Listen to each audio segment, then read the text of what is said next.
Howdy Hexers, welcome to Hex Center. Today we're taking a look at the relationship between cost and power in the cards currently spoiled for Hex.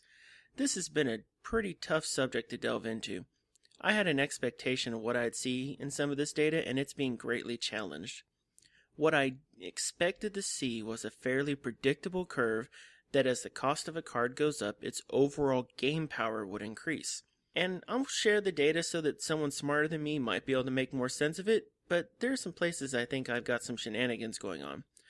So why do I think I'm mistaken? Let me give you a little bit of context.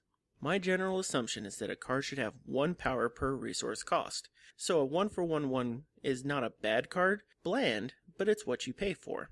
A 1-for-1-1 flyer, on the other hand, is a better card because you get evasion with your power, a 2-for-1 sort of deal. If my opponent plays a 4-for-4-4, my little 1-1 flyer is absolutely dwarfed. And in the gameplay, this conceptually holds true, but I want to test my assumptions. So I began to break down powers on cards into numerical structures, accounting for costs and benefits, and then summing that into the power granted by the troops, giving every card an overall power score. My thinking was that you should have some outliers, but there should be a discernible line showing that as you pay more for a card, you get more board power. Yeah, I'm naive.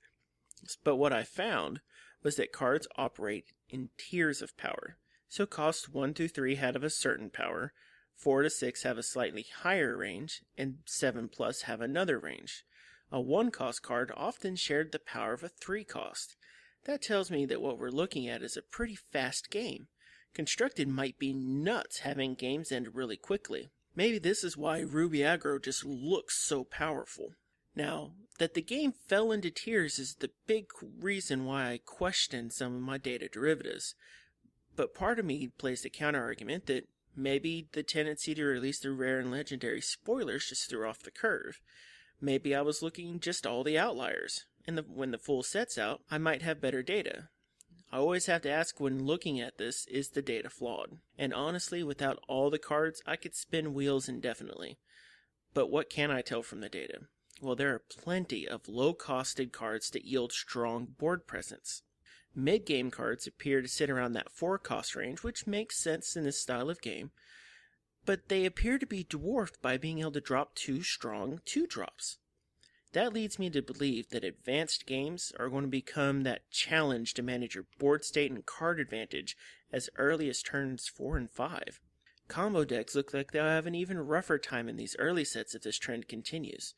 Cryptozoic did state, though, they spent a huge amount of time preparing the set for drafting. So let's take a look at those costs by rarity. Now, when we parse the data this way, we get a lot more consistent results. Look at these fairly linear curves. They're deriving right along expectations. So, if we have some consistent data now that meets our expectations, what does that tell us? Well, generally, degrees of linearity in human designs are not random very often. Most times, they're either the result of a process or specific intent. So here's my hypothesis. Cryptozoic designed a mass amount of cards in their brainstorming sessions and then costed them according to their power. They made a 1-for-1-1 mean one thing, they made a 3-for-3 3-bear one thing, and they costed everything according to what they thought would be the best for the play environment. But then, a series of revisions would be applied as they started slotting them into rarities for the drafting environment. That kind of thing could push costs downward to have an innovative, interesting draft environment.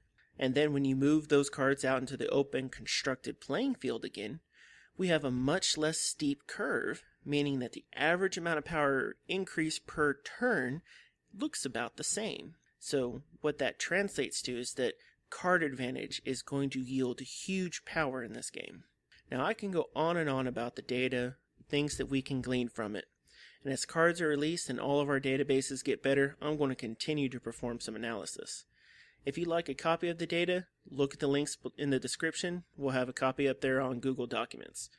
If you want more data-driven analysis, hit that like and subscribe button.